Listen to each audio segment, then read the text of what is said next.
Teachers, आज था हमारा नया हरफ टेटा। स्टेम एजुकेशन का क्योंकि मकसद है बच्चों की ब्रेनस्टॉर्मिंग के साथ साथ हैंड्स ऑन एक्टिविटीज़ करवाना, तो इस हरफ से रेलेवेंट आपने बच्चों को एक्टिविटीज़ भी करवानी है, फॉर्मेशन भी करवानी है और उससे शुरू होने वाले अल्फाज भी करवाने हैं। सबसे पहले आपने बच्चों को टेटा टमाटर का तारुफ करवाना है और उसका इस्तेमाल करना सिखाना है, उसके फ़वाइद बताने हैं। फिर आपने QR कोड को स्कैन करके बच्चों को वीडियोस और पिक्चर्स और उसकी फॉर्मेशन बतानी है।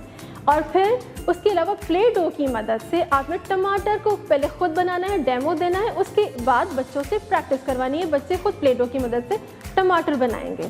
फिर अपने इर्द गिर्द की चीज़ों को देखें और ये देखें कि टेटा से कौन सी चीज़ें शुरू होती हैं और उनको गिनना सिखाना है।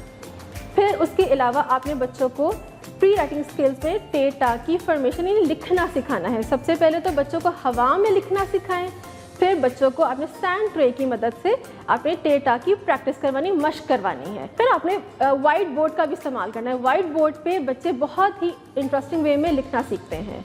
और इसके अलावा अपने इर्द गिर्द की जितनी भी टेटा से शुरू होने वाली चीज़ें हैं वो आपने बच्चों को रिकग्नाइज़ करवानी है, उसकी मश्क करवानी है।